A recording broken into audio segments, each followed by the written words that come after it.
동아시아사 수능 특강 2강 개념4. 자, 이제 진한 대관계사에 해당하는 부분 수특 내용을 좀 볼게요. 진나라가 전국을 통일한 거에 대한 내용 알 거고요. 여기 30구경의 관료제 시행했다는 내용 한번 확인해 두면 됩니다. 옆 페이지로 넘어갑니다. 이런 대규모 토목공사나 가혹한 법치에 대한 불만으로 시황제 사후 농민봉기가 발생하죠. BC 206년에 있었던 진승 5강의 난이에요. 진시황의 통일정책에 대한 사료는 진시황이 뭔가 법도를 마련했고 정비를 했고 법도가 막 완비가 됐고 그래도 모든 것이 다 정해졌다라는 그런 뉘앙스를 파악을 하면 됩니다. 즉위하신 지 28년 황제께서는 새로운 시대를 여셨다. 법도가 바르게 정비되고 만물의 질서가 바로잡히니 온천하가 한마음 한 뜻이고 기기의 규격. 도량형이겠죠? 통일되고 문자도 통일되었다. 법령을 확정하여 의심을 제거하니 모두가 그 많은 말을 알게 되었다라고 합니다. 지는 상항, 이사, 한비자 같은 법가 사상가를 등용했고요. 유목민족의 기마전술을 또 받아들인 면도 있어요. 그러면서 부국강병을 이루기 위한 개혁도 추진했죠. 네, 그럼 밑에 진에 이은 한나라로 내려갈게요. 네, 한나라가 재통일합니다. 유방과 항우와의 전쟁에서 유방이 승리를 하게 됐던 거고요.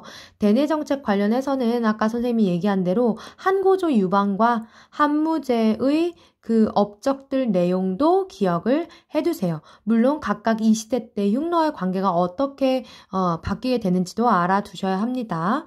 왕망이 등장했다가 후한이 설립을 하게 되고요.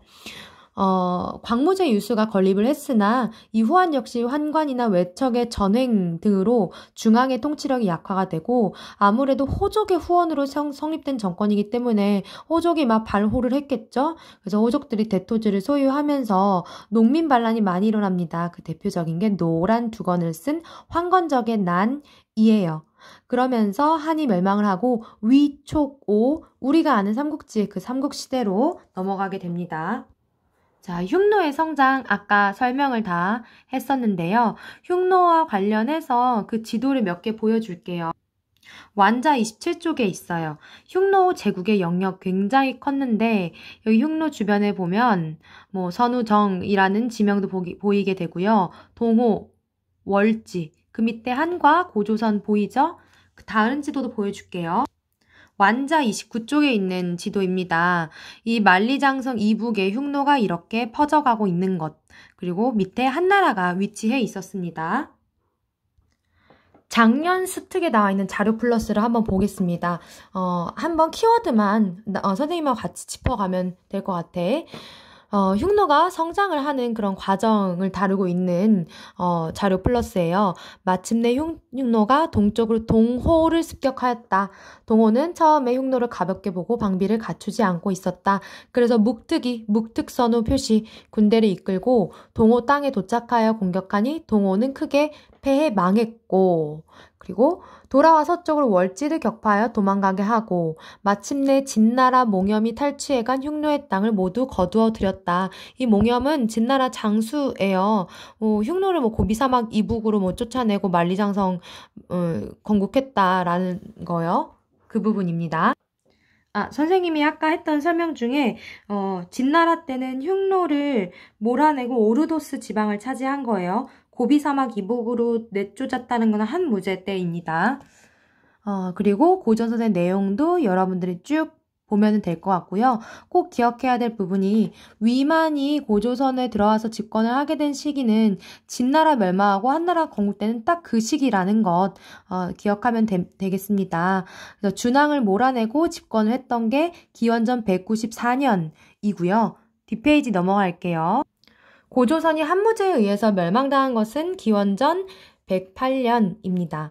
그리고 만주와 한반도의 여러 나라도 보너스로 알아둡시다. 부여, 만주의 숭하강 일대에서 성립을 했고요. 우리가 아는 마가우가 저가 구가의 사출도들이 나누어서 다스렸다. 그리고 고구려는 부여의 일부 세력, 주몽을 이야기하겠죠. 압록강 유역의 졸본에서 건국을 하게 됩니다. 사마는 소국들이 연맹체를 형성한 연맹왕국이었어요. 마한, 진한, 변한으로 나뉘게 되는데 각각 백제, 신라, 가야로 이어지게 됩니다. 일본도 선생님이 아까 설명한 내용들 위주로 기억을 하면 됩니다. 이 부분은 관계사, 중원왕조와 흉노 간의 관계사를 따로 정리해 놓은 거예요. 선생님이 아까 다 얘기를 했던 거고 이 부분을 특별히 신경 써서 잘 기억해 놓길 바랍니다. 그러면 밑에 자료 플러스로 내려가겠습니다. 네, 자료 플러스에서 특별히 아까 봤던 것처럼 흉노의 영역과 오르도스 지방이 다시 나오고 있죠. 그래서 이 부분을 잘 염두에 두셔. 선생님은 모평이나 수능에서 나올 것 같아요, 여기가. 진해 시황제는 이들을 오르도스에서 몰아내고 재침입을 막기 위해 만리장성을 축조했다. 그리고 묵특선우 때 다시 흉노는 세력을 회복해서 동호 복속시키고 월지를 내쫓으면서 강성해졌죠. 근데 한고조 때는 이 강성해진 흉노의 침입에 맞서 군대를 이끌고 나갔다가 평성의 백등산에서 패배를 하게 되죠. 그래서 그때 흉노와 하친을 맺고 공주와 공무를 보냈다. 왕소군 이야기 기억하나요? 왕이 관심도 없었다가 흉노한테 시집가는 날 얼굴 보고 너무 예뻐서 놀랬다라는. 그리고 한무제 때는 다시 관계 역전됩니다. 기마병을 육성하고 흉노를 견제하기 위해 장관을 파견하는 등 전쟁을 준비를 했죠. 그래서 전면전합니다. 위청, 곽거병 이런 장수 이름 나오면 한무제 때가 맞습니다. 그래서 흉노는 서역에 대한 영향력을 상실하고 고비 사막 이북으로 후퇴하였다까지 내용 잘 정리해 둡시다.